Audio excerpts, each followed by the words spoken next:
Oh, hello, Norman. What are you doing here? What am I doing here? Sidney, we've been working here at the docks for the past 2.5 weeks. We have? Yes, and you were supposed to get these freight cars in order. What freight cars? The ones that are right in front of you, Sidney. What? Oh, yes, of course. Right, what did you want me to do with them? Sidney, you are hopeless. Sir Topham Hatt had not been pleased with the diesels who had helped the terrorist P.T. Boomer take over Sodor. He had severely punished all of them. Norman had been sent to work at Brendam Docks. Paxton, who had been sent to work at the yards, quickly redeemed himself. As it turned out, Paxton had not really supported P.T. Boomer's plans. However, he had been bullied by the other diesels into helping him. After much pleading on Norman's behalf, Paxton managed to convince the fat controller to at least allow his friend some company at the docks. Thus, Sir Topham Hatt sent Sidney to the docks to help Norman. However, Sidney was a forgetful diesel, and Norman was finding his presence more irksome than comforting. One day, Norman had to go to the diesel works to have some parts mended. He gave careful instructions to Sidney. "Now, Sidney," he said, "do you see that crane over there?" "Yes, I do," said Sidney. "Right now," said Norman, "the crane is unloading that crate from a cargo ship. The crate is to be loaded onto your freight car.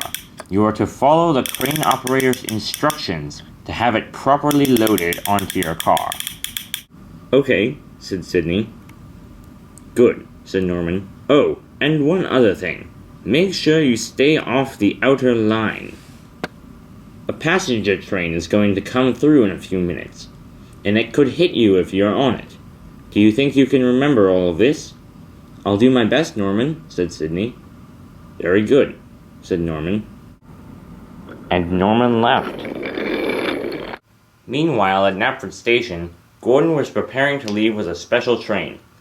Edward had a train to take too, but his would be leaving later. The guard blew his whistle and Gordon was off.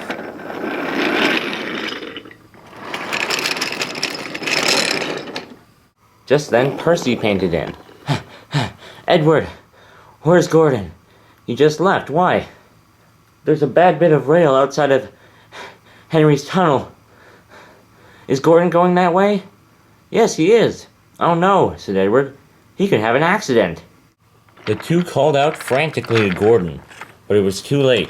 The big engine had already crested the top of the distant hill. Gordon sped along quite unaware of the danger.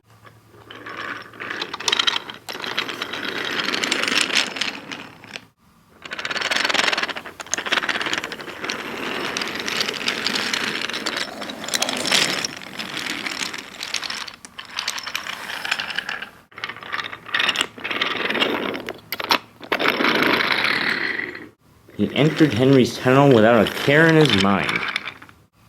The bad bit of rail was at the upcoming switch track. Gordon didn't see it in time, and he was thrown off the track, hit a bridge, and tumbled over on his side. Luckily, no one had been hurt. "Cinders and ashes," said Gordon. "Someone call for help." Back at Brendam Docks, the cargo was still being unloaded onto Sidney's freight car.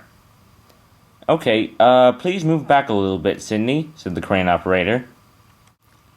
So Sidney backed up. The freight car was now in the perfect position for the cargo to be unloaded. "Excellent," called the crane operator, and he began to lower the crate into Sidney's freight car. Sidney looked down the line and saw a commotion in the distance. However, it was too far away for him to see or hear properly, so he gave it no further thought. Unfortunately, the momentary distraction had been enough to offset Sidney's memories. He now had completely forgotten that he had already backed up to adjust his position for the crane operator, and he once more backed up. "What are you doing?" said the crane operator, but it was too late. Sidney knocked the crate loose from the crane hook, and it crashed down onto the adjacent track. It was at that moment that Norman returned. "Ah, Sidney," he said. "Wait, What did you do? "Oh dear," said Sidney. "Why is there a crate on that track?" "You clumsy diesel," shouted the crane operator. "Don't you realize there's a train coming through?" As if on cue, Edward sped out of the tunnel towards Brendam Docks. He noticed the crate on the track and applied his brakes, but it was too late. He smashed the crate and broke it into smithereens.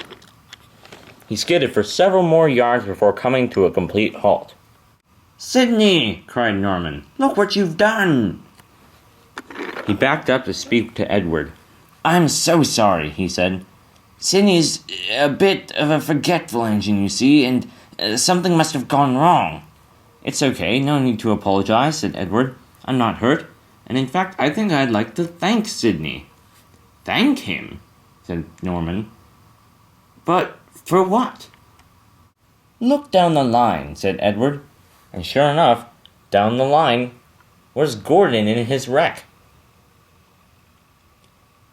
"If that crate hadn't been there, I wouldn't have braked," said Edward. "And if I wouldn't have braked, I wouldn't have stopped. And if I wouldn't have stopped, I would have crashed straight into Gordon's wreck. I would never have been able to stop in time if I had seen it. Sidney, in some peculiar way, saved me from a much worse accident." Norman was speechless. Sidney had saved Edward. Sidney's unintentionally heroic actions did not go without praise from the Fat Controller. He said this to a small gathering at Knapford Station. "At the hands of whatever whim of fate decided that Sidney should be the forgetful diesel that he is, many lives today were spared from finality. Although it is highly incorrect to say that Sidney displayed any sign of intentional heroism, it would be very, very inappropriate for us to not commend the cause of the happy accident which spared said lives."